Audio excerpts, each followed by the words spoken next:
Hai semuanya, ketemu lagi dengan saya Putri dari channel YouTube Presenta Edu. Kali ini saya akan mengajak teman-teman untuk berbincang-bincang mengenai suatu topik yang menarik, mengenai bagaimana cara menciptakan sebuah training yang interaktif dan efektif. Nah, bersama saya saat ini sudah ada Pak Muhammad Nur. Selamat datang Pak Muhammad Nur. Terima kasih Putri. Selama 20-30 menit ke depan kita akan ngobrol-ngobrol mengenai apa sih yang dilakukan oleh Pak Nur selama ini sehingga training-training yang beliau bawakan menjadi sangat menarik. Di akhir bincang-bincang ini mungkin teman-teman yang saat ini sedang ingin menjadi trainer atau sudah jadi trainer cuma merasa bahwa trainingnya masih perlu untuk ditingkatkan, teman-teman akan mendapatkan tips trik bagaimana menciptakan sebuah training yang bisa melibatkan peserta dan juga membuat mereka senang untuk mengikuti training teman-teman. Menarik bukan? Nah, mari kita ikuti bincang-bincang berikut ini.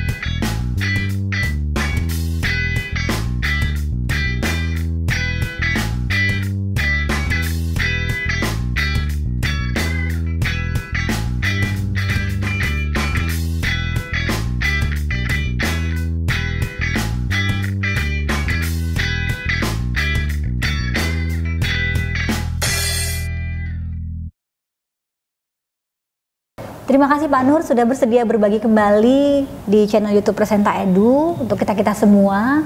Kali ini seperti yang saya sampaikan tadi, kita akan ngobrol-ngobrol tentang bagaimana sih menciptakan suatu training yang menarik dan interaktif. Training yang menarik ya dan interaktif. Kita kan tahu nih, Pak Nur ini sudah punya pengalaman yang panjang di dunia training. Boleh diceritakan dulu nggak Pak? Biar teman-teman di rumah bisa dapat gambaran nih sudah sejauh apa pengalaman Pak Nur di dunia training. Terima kasih Mbak Putri. Di kurang lebih saya boleh dibilang menjadi full time trainer sejak 5 tahun terakhir ya. Jadi full time trainer 15. Namun sebelum itu di perusahaan tempat saya bekerja dulunya, saya pun sering bawakan training juga. Saya pun sering menjadi trainer. Jadi kalau di total 10 tahun di tempat yang lama, 5 tahun sekarang, kurang lebih 15 tahun berkecimpung di bidang training. Jadi dulu ketika saya masih kerja pun, saya pernah menjadi seorang training designer. Saya merancang program pembelajaran untuk perusahaan, untuk korporat, mulai dari awalnya sampai pembelajaran buat teman-teman lintas divisi dan seterusnya. Nah, kalau sekarang ini saya sering bawakan macam-macam training. Yang paling utama adalah seputar topik presentation skills, karena itu menjadi salah satu spesialisasi saya. Jadi saya mengajarkan bagaimana cara berpresentasi yang baik dalam konteks bisnis, gimana cara kita bisa tampil percaya diri ketika memaparkan poin-poin yang kita sampaikan, termasuk bagaimana menyusun materi presentasi yang argumentatif dengan data yang kuat. Nah, itu area yang banyak saya bahas dalam training saya. Selain topik presentasi, masih dekat dengan presentasi, saya juga mengajarkan ilmu komunikasi, membangun komunikasi yang sehat di tempat kerja. Itu pun sering saya bawakan juga di berbagai perusahaan ya, baik itu yang nasional, multinasional, juga training public speaking. Dia mengajar para tokoh, para manajer ya, para pejabat di sebuah instansi, mereka kan harus tampil nih ke depan. Jadi ketika harus berbicara depan publik itu gimana sih caranya? Nah, itu ya saya ajarkan Mbak Putri. Kebetulan karena latar belakang saya dulunya seorang HR di perusahaan, sesekali saya pun masih mengajar topik HR. Di saya mengajar topik Human Resource Management, dan juga topik tentang Industrial Relations. Saya pernah menjadi seorang yang berkecimpung di bidang Industrial Relations cukup lama. Saya pun bahas topik-topik itu, juga topik-topik manajerial yang lainnya. Dan terakhir, nah ini agak unik, karena saya senang ya belajar sendiri. Ada dua hal yang khas yang saya juga ajarkan, yaitu namanya speed reading, teknik membaca cepat. Jadi kalau kita bisa baca cepat, kita bisa baca dengan baik ya, sebuah buku relatif singkat, juga mind mapping. Di kurang lebih ya kalau bicara topiknya cukup banyak ya, lebih dari 10 yang cukup saya beragam ya, bawakan, ya. Cukup beragam. Dan juga kalau bicara industri juga beragam. Saya pernah ngajar buat perusahaan multinasional, perusahaan nasional, kementerian, organisasi pemerintahan, organisasi sosial masyarakatan, jadi beragam. Sehingga menghadapi orang yang berbeda pun butuh pendekatan yang berbeda juga, nggak sama. Nggak sama suasananya ngajar di tempat A dengan di tempat B. Termasuk level orang yang diajari.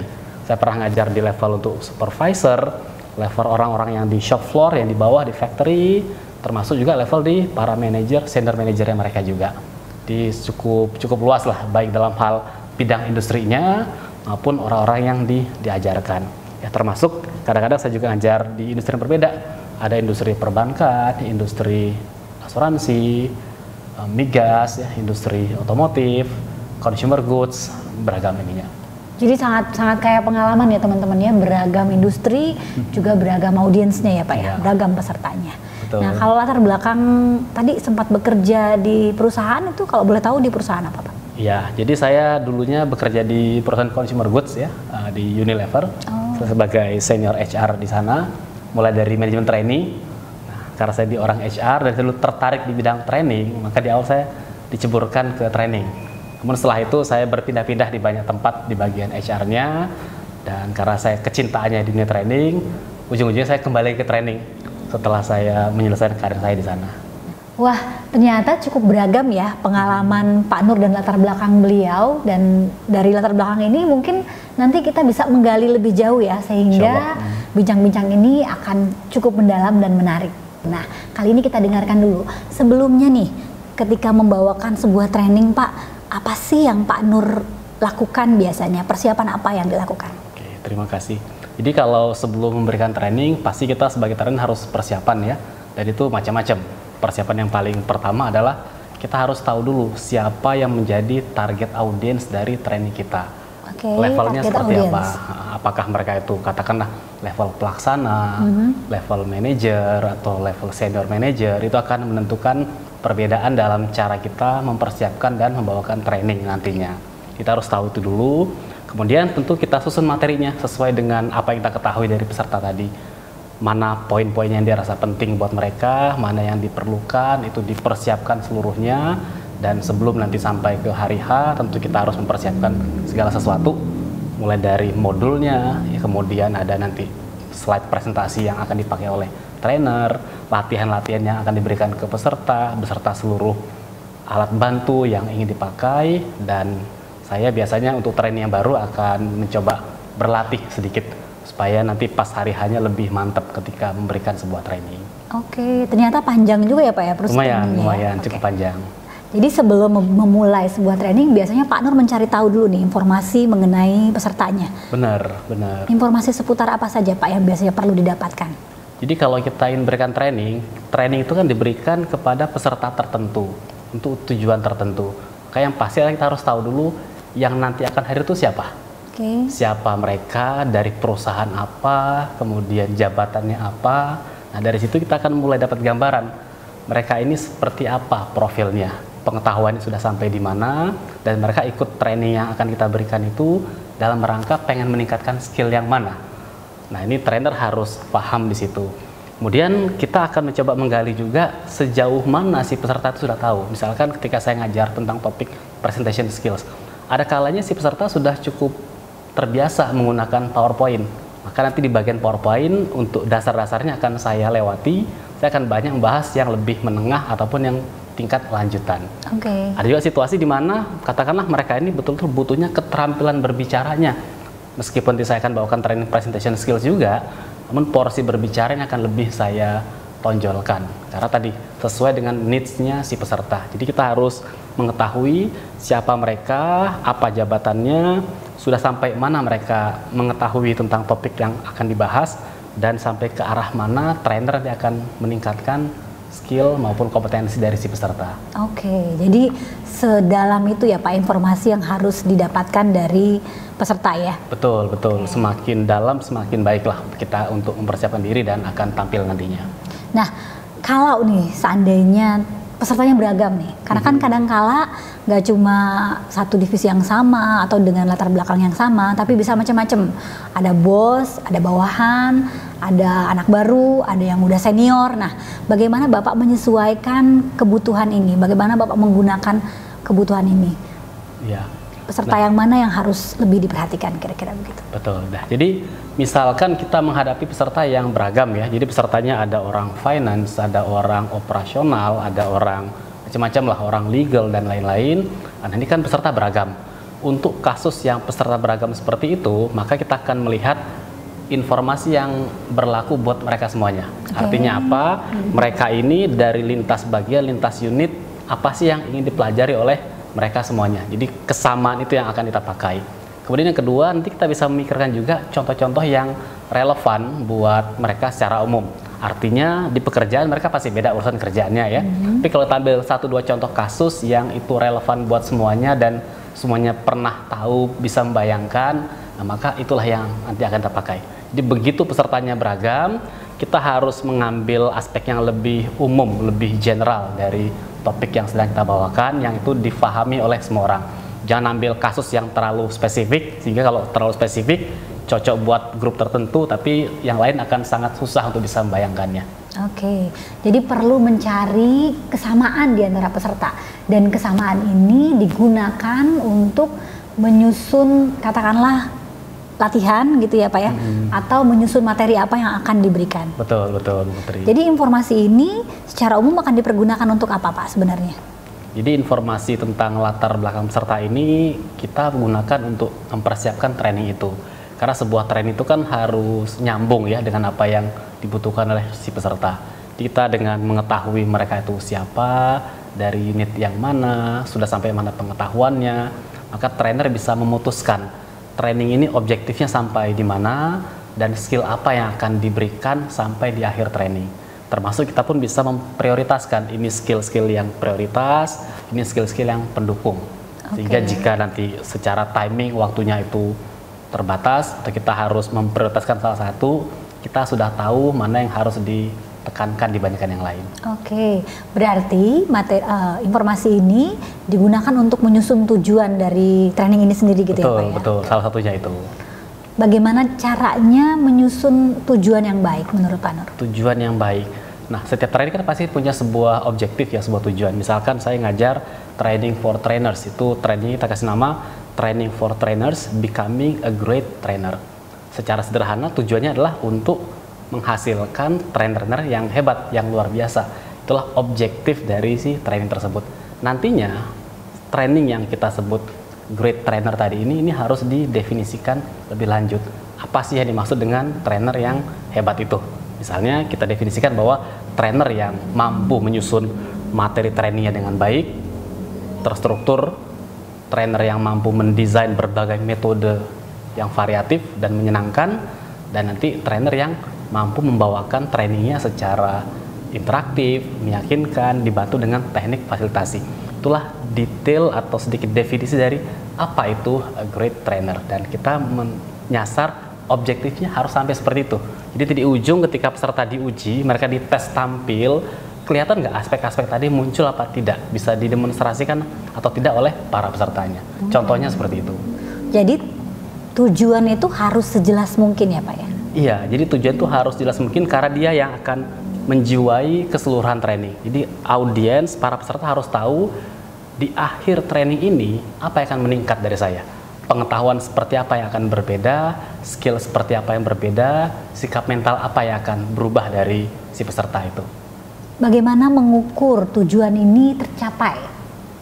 Nah, kalau kita pengen mengukur tujuan ini tercapai, ada banyak cara ya. Tentu cara paling mudah adalah rancanglah training kita supaya di akhir ada sebuah praktek, di mana peserta harus mendemonstrasikan semua pengetahuan, semua skill yang kita sudah ajukan. Nah, sambil contoh yang lain, misalkan saya ngajar topik presentation skills, di mana orang harus kuat dalam hal menyusun struktur materinya, membuat slide-nya, sampai membawakan misalnya. Maka nanti ketika praktek akhir, dia harus menampilkan itu semua. Jadi ketika praktek, dia harus tampil sekitar 5-7 menit di depan, kita akan mudah melihat, oh ini materinya nyambung, tapi yang ini agak kurang nyambung. Oh ini slide-nya bagus, sudah memenuhi kaidah yang dipelajari, tapi yang itu belum. Dan ini cara dia menampilkannya sudah sesuai. Nah, itu cara kita yang paling mudah adalah gunakan praktek. Bentuk lain kita bisa juga sebenarnya mengukur dengan post test. Jadi kita lakukan sebuah post test, bisa berupa pertanyaan ya, bisa berupa nanti sebuah tes-tes singkat yang kita berikan. Itu pun bagian untuk menguji apakah di akhir training sudah ada perubahan dari peserta seperti yang kita harapkan.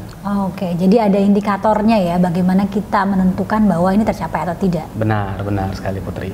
Oke, nah dari tujuan selanjutnya kita harus melakukan apa Pak? Menyusun apa agar training ini bisa berjalan dengan baik? Tadi kita kan sudah punya tujuan ya, tujuan itu peta besarnya sekali. Kita mau kemana? Misalkan saya nih mau pulang ke rumah, maksudnya mana? Ke rumah tujuan saya. Tapi untuk sampai ke rumah kan banyak jalannya. Saya bisa belok kanan dulu, lurus, nanti belok kiri, belok kanan lagi, kiri lagi, terus nyampe. Atau sebaliknya, saya nggak start dari kanan, tapi start dari kiri dulu. Kiri, kemana lagi, nanti sampai nyampe. Nah, yang pasti kita tahu dulu tujuannya kemana, endingnya mau seperti apa. Setelah itu, kita siapkanlah peta perjalanan, jalur yang mau kita tempuh untuk nyampe ke sana. Kalau saya pribadi nyebutnya itu semacam lesson plan lah, atau peta belajar, rencana belajar. Jadi agar di ujung peserta akan punya keterampilan seperti yang kita harapkan, maka nanti dia harus belajar ini dulu, belajar ini, setelah itu belajar ini, maka di akhir dia akan kuasai hal-hal tadi. Itulah yang kita coba susun, kita buat sebuah rencana belajar yang baik, agar di akhir pembelajaran, di akhir training, di akhir pelatihan, peserta akan klop ilmunya, skillnya, dan juga sikapnya. Oke, apa saja yang termasuk dalam lesson plan nih? Selain ada tujuan, tadi di dalamnya ada apa lagi yang lebih detailnya Pak? Jadi kalau kita mencoba menyusun sebuah training yang baik ya, tadi lesson plan kan berarti rencana belajar. Yang pasti adalah satu, harus jelas dulu topik-topiknya apa. Jadi seorang trainer harus bisa memecah materinya ke dalam kelompok-kelompok topik yang mudah dimengerti.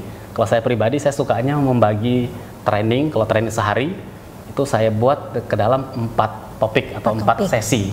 Ada sesi pagi hari sampai break yang pertama, ada sesi kedua dari break pertama sampai makan siang, ada sesi ketiga dari makan siang sampai sore, dan sesi terakhir sebelum pulang. Nah, 4 ini kita coba pikirkan, apa ya tema-tema besar yang mau kita berikan. Yang pertama adalah topik-topik untuk setiap materi. Yang kedua yang harus ada di lesson plan itu adalah detail dari setiap materi tadi.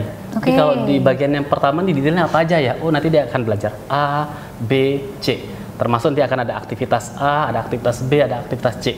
Ada nanti praktek di sini, di situ, seperti itu. Jadi kita buat detail dari materi untuk setiap topik.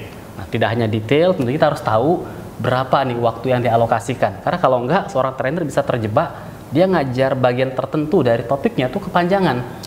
Sehingga mengorbankan bagian yang lain yang sebenarnya lebih penting nih, ini bagian prakteknya atau bagian latihannya.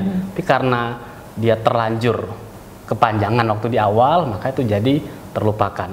Dan tentu saja kalau menjadi trainer yang baik, dia sudah harus siap juga ketika membuat lesson plan tadi, metode-metode apa yang dipakai dalam trainingnya, apakah metode sudah variatif, sudah beragam, dan alat bantu apa yang dia butuhkan untuk setiap metode yang diputuskan untuk dipakai.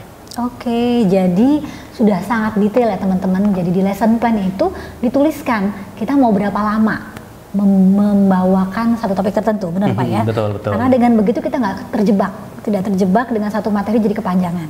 Karena kebanyakan katakanlah penyakitnya para trainer ketika tiba di depan lupa waktu ya Pak? Lupa waktu, jadi kadang terlalu asik ya mencari sesuatu.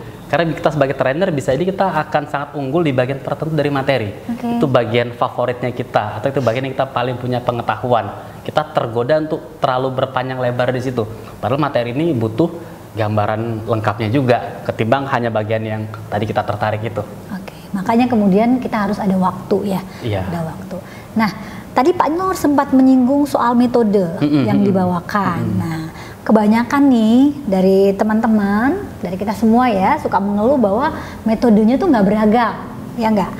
Jadi terjebak dengan kuliah satu arah. Pak Nur sendiri, bagaimana cara Pak Nur menentukan metode dari materi yang akan disampaikan? Nah jadi metode ini hal yang menurut saya sangat krusial ya. Saya menyebutnya metode ini adalah bagian yang paling penting dalam kita mendesain sebuah training.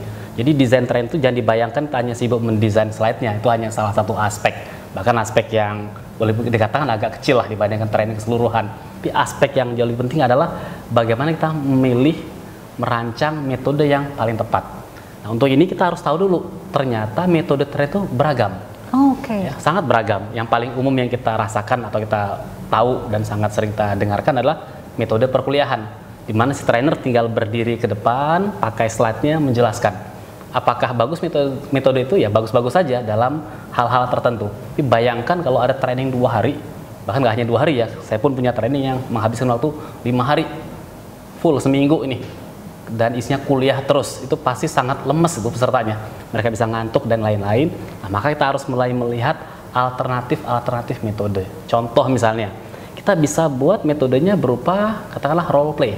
Oke, role play. Role play misalnya. Apa itu ya. role play, Pak Nur? Nah, jadi contohnya role play. Role play itu kan berarti kan bermain peran. Misalkan kalau di training komunikasi, saya akan membuat role play. Ada satu orang jadi atasan, satu orang jadi bawahan. Kenapa kok dibuat role play? Karena mereka ingin mensimulasikan situasi di dunia nyata. Ketika terjadi konflik antara atasan bawahan, apa yang akan terjadi? Seperti apa sikap si bawahan, seperti apa sikap si atasan, dan mereka harus berusaha untuk menyelesaikan isu itu. Jadi role play ini cocok kalau kita ingin memberi contoh di dunia nyata ke dalam situasi ruang kelas. Nah, itu salah satu metode misalnya ya. Kemudian metode yang lain, terkadang kita kan sering sebagai trainer kita jelasin. Apakah harus trainer sendiri? Enggak juga. Bisa kita buat metodenya presentasi grup, kelompok. Peserta disuruh diskusi dulu, disuruh mikir dulu, kemudian mereka disuruh berkomentar, memaparkan pandangan masing-masing. Dan seringkali dalam pengalaman saya ya, kalau kita berikan peserta seperti itu, kita akan takjub bahwa ternyata peserta pun hadir dengan ilmu yang sudah mereka bawa sebelumnya. Jadi nggak selalu kita sebagai trainer yang paling tahu juga gitu ya, kita pun akan dapat hal-hal tertentu dan itu justru akan memperkaya, memperkuat training kita, akan menjadi khas. Jadi ada tadi role play, ada metode-metode yang kita buat mereka diskusi berkelompok, termasuk, nah ini yang nggak kalah penting nih Mbak Putri, di sebuah training pun bisa diciptakan dengan permainan. Kita buat games-games yang akan membuat mereka bermain, tapi juga akan belajar pada saat yang sama. Nah ini seru nih ya games ya. Jadi kalau bayangkan games itu sangat beragam. Games yang paling mudah dulu nih ya, kita bisa aja buat games yang sifatnya paper based ya. Jadi kita gunakan kertas ataupun alat-alat tertentu yang sudah kita miliki sebagai trainer. Misalkan kalau di training saya itu untuk mereview sebuah materi, kita buat games. Bentuknya bisa teka-teki silang. Teka-teki Jadi ketimbang mereka hanya disuruh berpendapat kan udah bosan ya, udah banyak berpendapat nih. Dikasih teka-teki silang, dia harus ngisi. Atau dia harus menemukan kata-kata tertentu dari kata-kata yang acak. Nah itu contoh betul-betul games. Kemudian bentuk games lagi yang tadi berbasis kertas, kita bisa membuat orang untuk mengelompokkan sesuatu. Jadi ada misalkan sekian cara untuk melakukan sesuatu, dia harus mengelompokkan mana cara yang benar, cara yang salah, dan seterusnya. Jadi dalam sebuah training komunikasi misalkan ketika saya sedang membahas 3 tipe komunikator, ada komunikator yang pasif, ada yang agresif, ada yang asertif. Mereka harus mencoba mengelompokkan mana hal-hal yang merupakan sifat dari si agresif, sifat yang asertif. Dan ini membuat peserta harus mikir terlebih dahulu. Nah, itu tadi beberapa bentuk games. Selain itu, kita kalau bicara games ini sangat tidak terbatas ya. Kita bisa gunakan bola, kita bisa gunakan tali, kita bisa gunakan apapun. Yang pasti adalah sebuah games yang baik itu orang harus terasa senang memainkannya. Karena games itu sebuah permainan, dampak langsungnya orang senang, orang enjoy. Tapi yang juga nggak kalah penting adalah pada saat yang sama mereka juga belajar. Dan mereka belajar sambil mengalami sesuatu di dalamnya, seperti itu. Itu tadi games ya Pak. Jadi ada 3 metode training nih sejauh ini. Ada tadi role play yang pertama, diskusi dan presentasi, lalu kemudian games. Metode apa lagi Pak kira-kira yang bisa digunakan? Apalagi ya, nah ini beragam ya. Misalkan saya sering membuat training for trainers. Di situ para peserta saya minta tampil. Nah ini metode dipakai oleh para peserta nih, saya mau ceritakan di sini. Dan itu sangat luas sekali. Yang sering terjadi adalah peserta melakukan demonstrasi. Jadi kebetulan ketika saya ngajar TOT itu banyak peserta yang mereka topiknya topik teknis. Rasanya kan topik teknis kan agak membosankan ya, susah menjelaskannya. Cuma kita kadang-kadang kagum. Jadi ada ternyata peserta yang dia membuat sebuah permainan menggunakan kelereng dan menggunakan karton, dus karton dari kotak-kotak dus-dus yang ada itu untuk mensimulasikan seperti apa dampak dari tekanan pasir yang bisa merusak sebuah pipa dalam industri migas misalnya. Nah, ketika melihat tumbukan yang terjadi, orang jadi ngerti, oh ternyata pasir yang kelihatannya halus dengan tekanan yang tinggi dan sekian lama itu terjadi bisa menjebol tangki yang paling kuat sekalipun atau pipa yang paling kuat sekalipun. Nah, contoh seperti itu. Itu dengan bentuk apa? Bentuk sebuah ada demonstrasi dan ada permainannya. Jadi peserta diminta melemparkan sesuatu seperti itu. Ada yang lain lagi, dia sedang bicara tentang sebuah katup pengaman. Nah, untuk menjelaskan hal itu dia gunakan balon. Ya, dia tampilkan sebuah balon, ketika balon itu ditiup sampai pada titik tertentu dan akhirnya balon itu pecah. Maka itu disimulasikan atau dibahas di titik mana sebenarnya bagian terlemah dari sebuah peralatan. Jadi sangat-sangat beragam ya, ketika orang itu dipaksa untuk kreatif, dia itu akan bisa membawakan metode atau game yang tidak terduga sebenarnya. Seperti itu. Jadi ada tadi demonstrasi, ada modelnya itu tadi role play, ada bentuknya praktek. Jadi peserta kita minta praktek untuk melakukan sesuatu. Nah, ini cocok jika materi yang kita bawakan itu butuh dipraktekkan untuk memastikan bahwa si peserta itu paham atau tidak. Itu pun juga sebuah metode. Intinya adalah kita harus kreatif dalam milih metode dan kita pilih metode yang memang relevan dengan model pengajaran untuk materi yang sedang dibawakan itu. Tadi menarik sekali ya, ternyata yang teknis pun bisa diberikan dalam bentuk metode yang beragam ya Pak ya? Benar Putri. Jadi nggak cuma hanya dikuliahkan atau juga mungkin cuma praktek, tapi tadi bisa dalam bentuk games juga ya Pak? Betul sekali. Games sekaligus katakanlah demonstrasi, seperti apa kira-kira dalam situasi nyata keadaannya. Iya, benar. Itu lebih menarik. Itu lebih menarik ya. Saya ambil contoh satu lagi ya. Saya pernah juga membuat sebuah training juga dan pesertanya tuh ingin menjelaskan cara kerja sebuah mesin, termasuk komponen-komponennya. Nah, untuk itu dia buat itu kertas-kertas yang beragam, menunjukkan bagian-bagian dari mesinnya. Pesertanya disuruh untuk mencoba mencocokkan dan mereka berdiri depan sambil megang part-part dari mesin itu. Jadi orangnya ikut bergerak, ikut berinteraksi. Pada saat yang sama dia pun akan belajar, oh ini namanya itu. Itu beda jauh rasanya ketimbang mereka hanya sekedar kita suruh ngafalin urutan begini. Itu nggak sama rasanya. Jadi peserta dilibatkan dalam kegiatan ya, dan ketika mereka terlibat, mereka juga sekaligus belajar dan lebih mengingat apa yang dipelajari. Lebih mengingat, benar. Ya, dengan kata lain ada istilah sekarang itu mungkin Mbak Putri ya pernah dengar ya, katanya orang tuh banyak belajar dari pengalaman. Jadi dia harus mengalami sesuatu.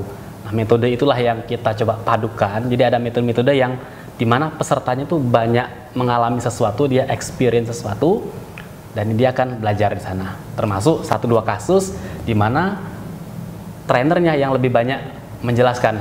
Nah, ini untuk hal-hal di mana peserta memang terbatas pengetahuannya di topik itu, maka trainer akan banyak memberikan kontribusi ke dalam materi pembelajaran. Itu kita padukan dua-duanya. Baik.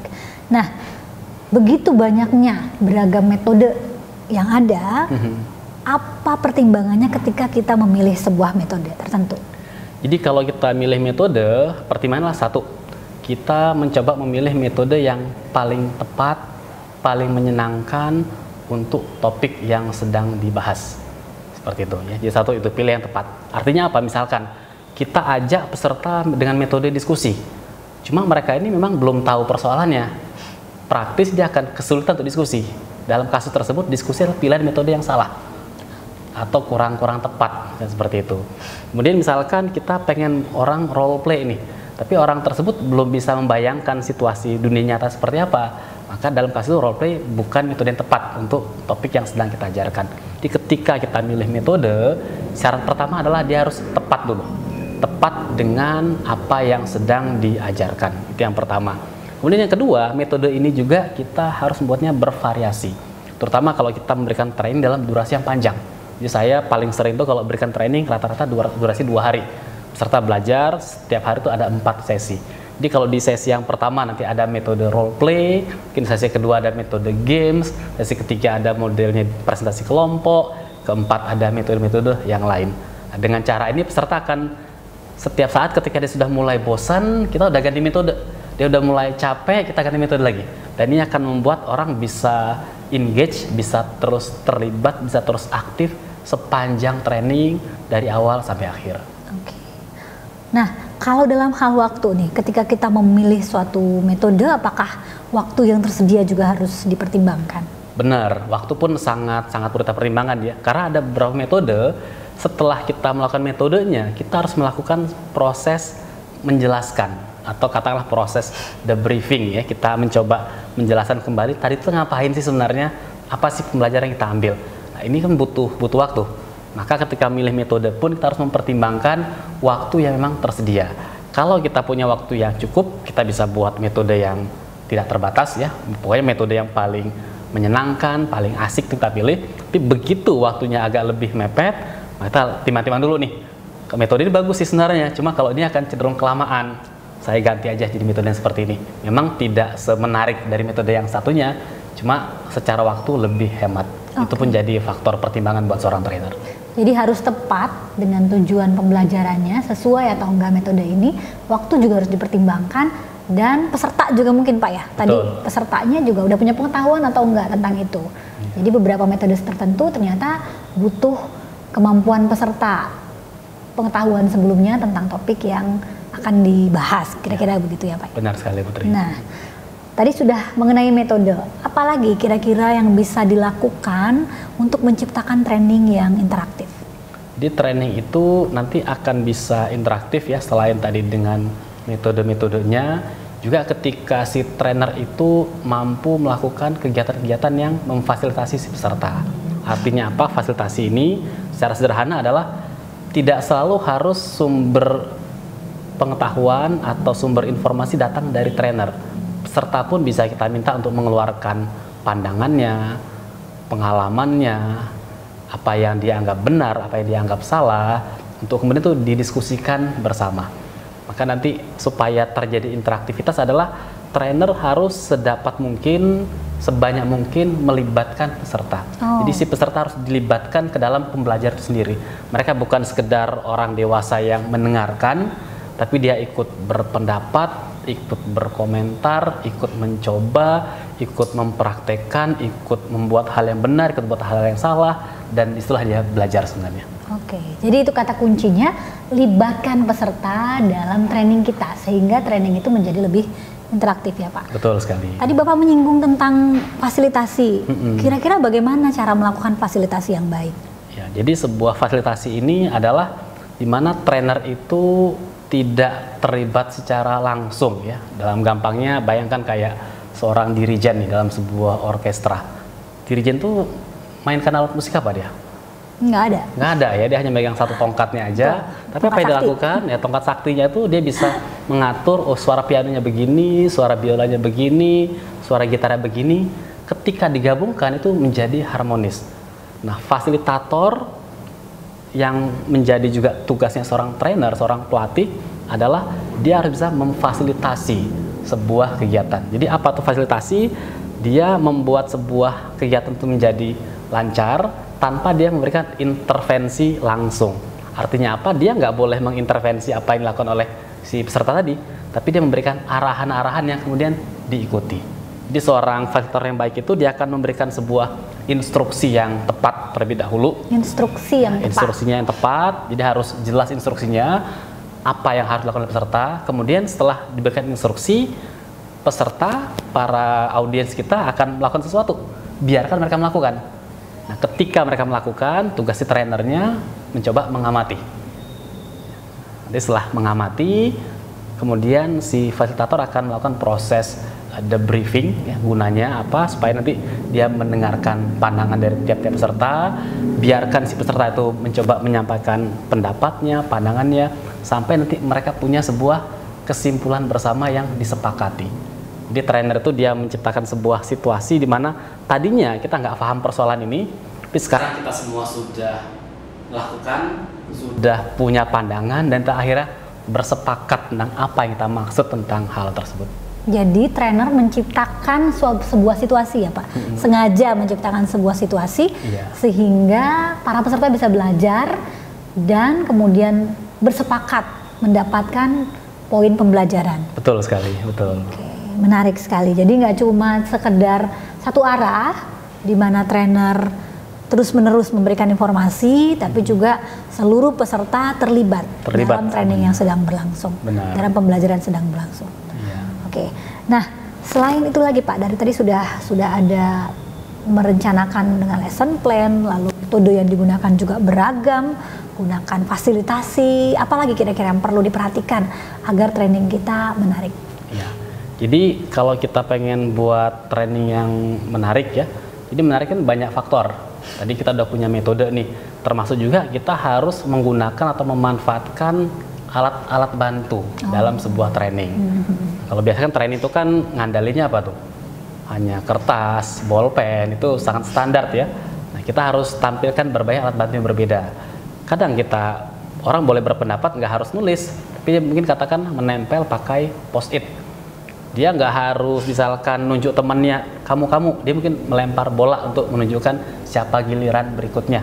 Nah, itu bagian dari alat bantu. Kelihatannya seperti hal-hal yang sepele ya, tapi dengan cara itulah kita menciptakan sesuatu yang menarik dan interaktif di peserta. Jadi trainer pun, kalau trainer yang baik itu harus banyak peralatannya Mbak Putri. Jadi perlengkapannya tuh bahkan banyak ya, dia punya segala macam lah yang dibutuhkan. Dia punya krayon warna-warni, dia punya tali, punya bola, punya alat peraga, punya simulasi, punya poin-poin yang di print out, dan seterusnya. Jadi kayak tukang sulap ya, penuh kopernya ya Pak ya? Betul. Semua dibawa. Nah, kalau musik apakah bisa dibilang alat bantu juga?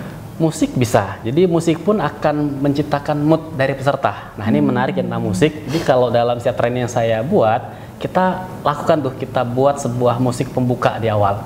Gunanya apa? Agar peserta punya mood yang positif. Jadi kita pilih musik-musik yang bersemangat, yang kelihatannya itu seru. Jadi masuk ruangan peserta sudah dengan mental yang tinggi. Nah, ini berguna buat trainer jadi nggak perlu terlalu banyak menghabiskan waktu untuk mencoba menaikkan semangat peserta, karena sudah dibantu oleh si musik tadi. Juga ketika nanti mereka sudah mengerjakan sesuatu, kalau mereka itu pengen mengerjakan dalam hal yang kita ingin sedikit memberikan tekanan gitu ya, sambil mereka bekerja kita bisa berikan musik yang lebih keras. Jadi peserta harus sambil berjuang untuk berkonsentrasi, berjuang di situasi yang agak lebih chaos, lebih nggak beraturan, mereka harus mampu melakukannya. Ada kalanya kalau mereka itu butuh untuk sebuah refleksi, kita berikan musik yang lebih tenang, instrumental, agar pemikiran-pemikiran terdalamnya itu bisa keluar. Jadi musik sangat bisa dimanfaatkan untuk itu. Jadi musik pun harus diperhatikan, harus dipilih sehingga bisa membangun suasana ya Pak ya? Betul Jadi nggak asal diputar gitu ya? Iya, nggak asal ada diputar. musik. Iya. Oke, baik Pak, jadi tadi sudah ada metode, ada alat bantu, ada teknik fasilitasi, apalagi kira-kira yang bisa dilakukan agar peserta tetap tertarik dengan apa yang kita sampaikan. Iya. Nah, tadi kan kita sudah macam-macam metode, bicara banyak metode. Semakin variatif metodenya, orang akan tertarik. Semakin banyak alat bantunya, orang tertarik. Semakin banyak proses fasilitasi dilakukan, orang pun akan merasakan itu lebih tertarik. Nah, trainer pun ketika nanti dia sedang mengajar, dia harus punya keterampilan untuk bisa menampilkan yang terbaik juga dari dirinya. Kan kita suka lihat ya, kadang-kadang kalau kita dengerin orang, ada orang yang pinter, cuma agak ngantuk sih kalau dengerin. Betul. Ada orang yang katakanlah dia sangat jago sebenarnya keilmuannya, prakteknya sangat skillful, tapi kita kok agak males ya melihat dia mendemonstrasi sesuatu. Nah, maka seorang trainer pun harus punya keterampilan dalam hal mendeliver sebuah training. Jadi gimana supaya energinya itu muncul, semangatnya itu muncul. Nah, kalau dari saya sih gampangnya adalah training itu akan menarik ketika memang si trainer menikmati apa yang diajarkan. Oke. Nah, jadi ini filosofinya ya. Kalau kita nggak mungkin membuat orang tertarik belajar sesuatu, kalau kita sendiri nggak enjoy dengan topik tersebut. Jadi trainer wajib harus menjadi orang yang paling mencintai topiknya sebelum topik itu dicintai oleh para pesertanya. Begitu kita mencintai, akan berbeda apa yang kita tampilkan, semangat yang kita keluarkan, dan itu mempengaruhi peserta. Oke, jadi cintai apa yang akan kamu sampaikan sehingga pada saat menyampaikannya pun terlihat tidak setengah-setengah ya Pak ya? Benar, kita all out jadinya dalam menampilkan. Nah, agar tetap bersemangat, apa sih yang harus kita lakukan? Kadang-kadang kan di tengah training kita ngantuk, atau kitanya sendiri udah mulai turun energinya. Nah, apa yang bisa kita lakukan? Nah, biasa kalau udah agak energi turun ya, kan training nih satu sesi kan durasinya paling nggak bisa 1 jam paling pendek, bisa 2 jam kalau agak panjangnya. Biasanya orang tuh agak lelah tuh begitu setengah jam. Apa yang harus dilakukan? Kita harus punya beberapa teknik-teknik tertentu untuk menarik perhatian peserta. Jadi bisa aja trainer merancang sebuah yel-yel yang disepakati bersama. Jadi kalau nanti misalkan saya suka misalkan main yel singkat saja ya. Tolong ya nanti kalau saya halo jawab hai, maka peserta sama jawab seperti itu. Halo, hai, hai, halo, halo, halo, hai, hai, hai, halo, halo, hai. Nah, di bawah sadar itu akan terekam di kepala si peserta. Begitu tiba-tiba mereka ngantuk, bosen, ribut, saya hanya tinggal ngomong seperti itu, secara otomatis dia akan memanggil apa yang di bawah sadar tadi sudah dia lakukan. Dia akan ikut merespon itu secara otomatis. Nah, itu teknik kita mengambil perhatian ketika orang katakanlah sudah mulai drop tadi itu. Kemudian yang kedua, trainer juga harus punya berbagai cara untuk menciptakan ice breaking. Nah, ini penting karena gimana pun orang tertarik dengan materi kita, gimana pun bahwa dia itu sungguh-sungguh pengen belajar, tetap manusia juga lelah, orang juga capek. Kita harus tahu betul ada waktu-waktu tertentu yang beresiko. Jadi kalau habis makan siang nih biasanya Putri ya, itu kan peserta agak ngantuk, agak capek. Nah, kita butuh melakukan ice breaking. Atau energizer. Jadi kita bisa buat sebuah game, sebuah permainan, atau sebuah kegiatan yang mengenergize. Yang pasti adalah kalau kita buat games itu, usahakan sesuatu yang membuat badannya bergerak. Nah, jadi bergerak, apakah kita buat permainan yang dia harus keliling-keliling di ruang kelas, dia harus interaksi sama teman-temannya yang lain. Jika yang tadinya bawaannya udah mulai ngantuk, dipaksa bergerak, dia akan menjadi segar kembali. Jadi tadi harus ada cara menarik perhatiannya, tambahkan tadi energizer ataupun juga ice breaking ya. Dan dalam kondisi yang ekstrim, trainer pun harus bisa memutuskan. Jadi nggak selalu sebuah trainer itu akan mulus seperti yang udah kita rencanakan. Kita boleh jadi udah punya lesson plan yang baik, tapi di tengah jalan kita melihat ini situasi agak berbeda nih. Mereka nggak tertarik yang itunya nih, tapi lebih fokus ke sini. Maka di titik itulah seorang trainer yang baik akan memutuskan, oke, saya akan ambil keputusan, ini saya mau arahkan kemana nih sekarang. Seperti itu. Jadi seorang trainer pun harus fleksibel. Harus fleksibel pada saat-saat tertentu. Meskipun dia punya rencana, dia juga tahu kapan harus men-switch dan mengubah rencananya. Dan yang kedua juga stok mainannya banyak ya. Harus banyak. Harus banyak. Karena dengan stok yang banyak itu, dia jadi punya banyak pilihan jika terjadi sesuatu. Jadi trainer yang baik nggak bisa garing. Nggak boleh garing. Dia harus sangat kreatif dan bersemangat ya Pak ya. Dan juga sangat fleksibel. Yeah. Oke. Nah, ketika sebuah training diberikan nih Pak, di awal, bagaimana sih membuka sebuah training yang menarik ya, sehingga semua orang, oh oke, kayaknya saya mau denger nih training ini. Kira-kira seperti apa Pak tipsnya nih? Membuka ya, dengan menarik. Betul. Jadi saya suka bilang ya, yang namanya pembukaan itu sangat penting. Karena pembukaan yang baik akan menciptakan motivasi di peserta untuk mau mengikuti training kita. Gimana orang termotivasi? Gampangnya adalah setiap orang ketika dia ikut training, mereka tuh kadang-kadang masih skeptis. Kadang-kadang masih secara motivasinya belum terlalu kuat. Karena kan sering terjadi kalau kita bicara apalagi training di perusahaan, di organisasi, tanya nih, kamu kenapa kok datang ini training ini? Saya disuruh, ditugaskan gitu ya. Maka tugas trainer dalam beberapa menit pertama, dia harus membuat orang yang tadinya merasa disuruh, merasa terpaksa, sekarang mereka bisa mengatakan, oh saya ikut ini karena saya memang mau. Saya pengen tahu dan saya mau belajar. Bagaimana bisa terjadi? Bahasa sederhananya adalah, mungkin pernah dengar istilah ini Mbak Putri ya, orang ada bilang namanya what isn't it for me? What isn't it for me? Buat gue apa sih manfaatnya? Nah, sebagai trainer kita harus menyampaikan hal itu. Jadi, misalkan ketika saya membawakan TOT nih, peserta beragam, mungkin ada yang perlu, ada yang tidak.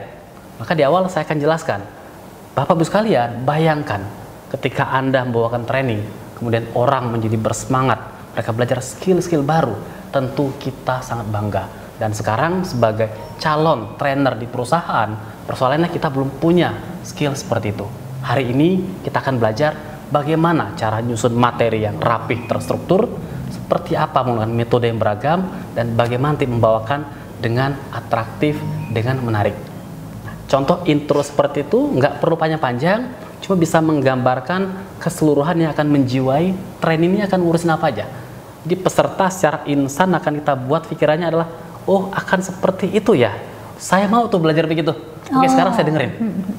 Itulah cara kita menampilkan pembukaan yang baik. Jadi pembukaan yang baik itulah pembukaan yang berhasil menarik si peserta untuk kemudian saya memutuskan saya pengen tahu, saya pengen ikut sampai selesai karena saya tahu training ini relevan buat saya.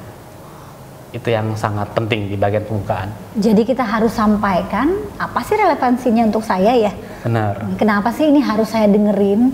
Apa gunanya gitu ya? Saya ngabisin waktu di sini berjam-jam. Ya. Dan kemudian juga tadi apa Pak? Yang kedua, jadi bahwa gambaran umumnya. Gambaran umumnya. Jadi kita berikan dulu, kita kumpul tuh mau ngapain, nanti topiknya apa saja yang akan kita pelajari, dan di akhir itu skill apa ya, kompetensi apa yang nanti akan mereka dapatkan. Jadi di awal, di pembukaan, kita sebenarnya menjual janji. Ini loh yang saya janjikan ya, kalau kamu mau ikut sampai akhir. Nah, janji ini hanya akan terjadi kalau kamu ikut lengkap. Kalau setengah-setengah, kalau kamu malasan nggak dapat nih. Oleh karena ikutin. Nah, itulah tugas seorang trainer di awal ketika dia membuka trainingnya. Jadi seorang trainer pun harus bisa memotivasi loh teman-teman. Gak boleh trainer nggak yakin dengan apa yang disampaikan ya Pak ya, nggak tahu apa manfaatnya buat peserta. Betul. Kira-kira begitu ya. Nah kalau sudah membuka nih, di akhir-akhir kan kadang-kadang peserta juga udah capek dan lelah. Iya. Nah bagaimana caranya ketika mereka udah mulai lelah, kita mau menutup, peserta kemudian tertarik kembali lah, paham, oh oke, tadi yang disampaikan ini dan yang harus saya bawa pulang ini, itu gimana caranya Pak? Ya. Di dalam setiap training, dalam setiap apapun yang kita sampaikan, manusia tuh rentang perhatiannya terbatas. Awalnya dia rentang perhatian tinggi, turun pelan-pelan, nanti kita harus naikkan lagi di ujung. Nah, jadi tadi bayangkan sebuah training bisa panjang, misalkan sehari ada 4 sesi. Setiap sesi di ujung sebelum ditutup sesi tersebut, trainer harus menyimpulkan kembali tadi isi sesi itu apa. Itu lakukan setiap sesi, termasuk nanti di akhir training. Jadi ketika training sudah berakhir, ini hari kedua nih, bagian terakhir, tinggal 10 menit terakhir. Maka tugas seorang trainer adalah jangan sampai ketika pulang pesertanya lupa semua. Yang udah capek belajar 8 jam sehari ya, 2 hari berturut-turut, tapi lupa semuanya. Maka kita harus membantu peserta untuk mengingat kembali poin-poin pembelajaran. Nah, di sini trainer yang baik itu harus tahu betul apa key point, apa keyword utama dari materi trainingnya yang harus dibawa pulang oleh audiens. Dan kalau perlu itu bisa disampaikan dengan bahasa yang sesederhana mungkin. Kalau dalam kasus saya, karena kebetulan saya senang juga pakai mind map ya Mbak Putri ya, saya suka juga menyimpulkan atau merangkum seluruh materi training yang beberapa hari itu ke dalam satu lembar mind map sederhana. Jadi orang ketika melihat benda itu, oh ini ya semua yang saya pelajari selama 2 atau 3 hari ini. Oke. Jadi disimpulkan dengan kuat, kemudian kita motivasi mereka bahwa ini untuk diterapkan, dan kita tutuplah training itu dengan cara yang baik, sehingga orang pulang dengan bersemangat, dengan enjoy, dan akan mencoba menerapkan hal itu di tempat kerjanya masing-masing. Jadi jangan lupa dirangkum, di akhir training harus dirangkum kembali ya Pak? Harus dirangkum. Reminder mereka apa yang sudah dipelajari. Jadi jangan cuma assalamualaikum warahmatullahi wabarakatuh, selesai gitu ya Pak. Harus ada step untuk membuat mereka ingat kembali apa yang dipelajari. Betul. Oke Pak Nur, nih sepertinya menarik sekali ya, kita udah cukup panjang berbincang-bincang tentang bagaimana cara membuat sebuah training menjadi interaktif dan menarik. Nah, kalau bisa disimpulkan, kira-kira poin-poin apa saja sih yang perlu diperhatikan untuk membuat training kita menjadi tadi interaktif dan menarik? Supaya jadi interaktif dan menarik ya. Jadi kalau saya punya pendapat ya Mbak Putri ya, kalau kita pengen membuat training yang baik, training yang berkualitas, paling nggak ada 4 hal yang harus kita perhatikan betul. 4 hal ya. Nah, apa itu? Yang pertama adalah training yang baik itu adalah training yang terstruktur. Terstruktur. Apa maksudnya terstruktur? Dia punya urut-urutan yang logis dari awal sampai akhir, dari mudah, menengah sampai sulit. Jadi struktur yang baik membuat peserta itu mudah ngikutin dari awal join, di tengah-tengah sampai nanti ke akhir. Jadi itu yang pertama. Kemudian yang kedua, sebuah training itu juga harus menyenangkan. Menyenangkan ya. Kenapa menyenangkan? Harus fun, karena training itu capek. Orang ngabisin waktu bisa 8 jam sehari ikut training. Bayangkan 8 jam sehari itu kan ya lelah ya. Ngeliatin trainer doang ya, belajar terus. Bosan, sangat capek. Trainer harus memikirkan gimana ya supaya fun.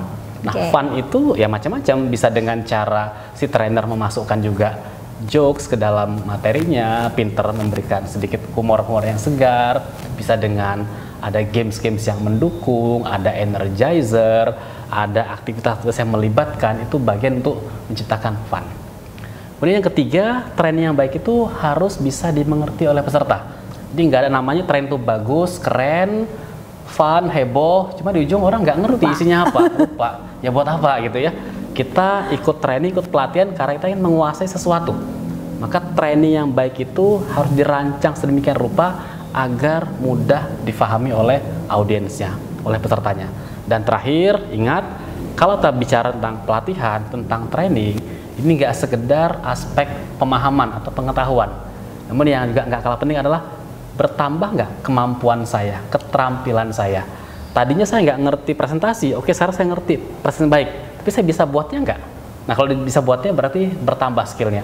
Saya bisa ngomongnya nggak? Kalau dia bisa ngomong berarti bertambah. Saya bisa menghadapi kasus ini nggak? Kalau dia bisa menghadapi kasus itu berarti dia bertambahlah keterampilannya.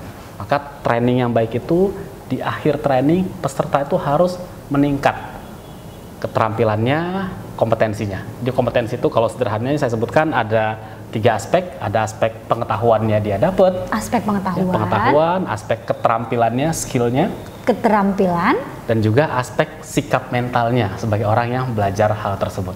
Dan sikap mental. Tiga-tiganya bisa dicapai? Bisa dicapai, harusnya bisa dicapai. Yang paling akhir itu tidak mudah karena butuh waktu untuk orang sampai ke titik sana. Jadi itulah training yang baik yang kita harus lakukan.